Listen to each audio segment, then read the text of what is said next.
बात है 1988 की। मुंबई के सेंट जेवियर्स कॉलेज में चल रहे एक प्रोग्राम में पंडित रविशंकर प्रसाद के साथ जाकिर हुसैन स्टेज पर तबला बजा रहे थे और दर्शकों की पहली कतार में जाकिर हुसैन के पिता तबला गुरु उस्ताद अल्लाह रखा खान भी बैठे हुए थे। सुबह सुबह का वक्त था, तभी एक शख्स अखबार लेकर उस्ताद अल्लाह रखा खान के पास पहुंचा और बताया कि अखबार में खबर आई है कि जाकिर हुसैन को भारतीय सरकार ने पद्मश्री पुरस्कार देने का ऐलान किया है। उस्ताद अल्लाह रखा खान ने जब वो खबर देखी तो वो बहुत खुश हुए। इसी तरह उन्होंने स्टेज पर परफॉर्म कर रहे पंडित रविशंकर जी तक वो खबर पहुंचाई। पंडित रविशंकर जी भी वो खबर सुनकर बहुत खुश हुए। उन्होंने उसी वक्त उसी स्टेज से वहां के दर्शकों को ये बताया कि उस्ताद जाकिर हुसैन को भारतीय सरकार ने पद्मश्री पुरस्कार देने का ऐलान किया है। वो पहला दिन था जब पंडित रविशंकर जी ने जाकिर हुसैन को उस्ताद कहकर संबोधित किया था। जाकिर हुसैन जी के लिए वो दिन बहुत खास था, क्योंकि उनके पिताजी खुद एक बहुत बड़े तबला वादक थे और उनके गुरु भी थे। वो वहाँ मौजूद थे और पंडित रविशंकर भी वहाँ थे, जो बहुत बड़े सितार वादक थे।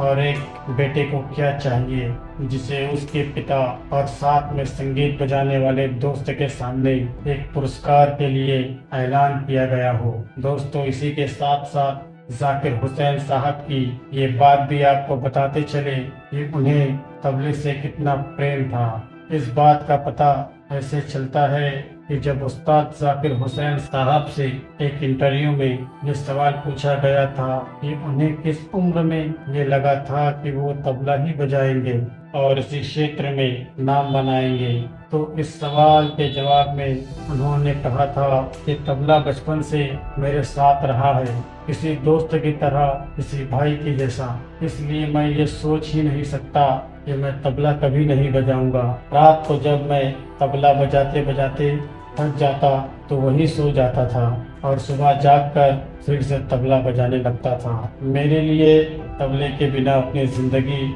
सोचना भी असंभव है। इस बात से पता चलता है कि उस्ताद जाकिर हुसैन साहब को तबले से कितना प्रेम था। खैर, उस्ताद जाकिर हुसैन साहब अब इस दुनिया से चले गए हैं।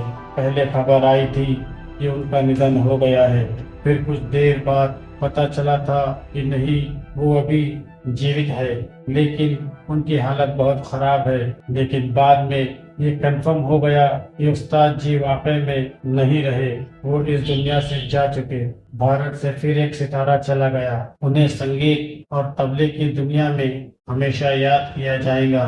तो दोस्तों, ये थी उस्ताद जाकिर हुसैन की जिंदगी से जुड़ी कुछ दिलचस्प बातें। तो अगर आप दोस्तों को हमारी वीडियो अच्छी लगी हो तो लाइक, शेयर और अच्छा सा कमेंट्स कीजिए, और ऐसी ही अच्छी अच्छी वीडियोस के लिए हमारे चैनल बैक मूवीज को सब्सक्राइब जरूर कीजिए।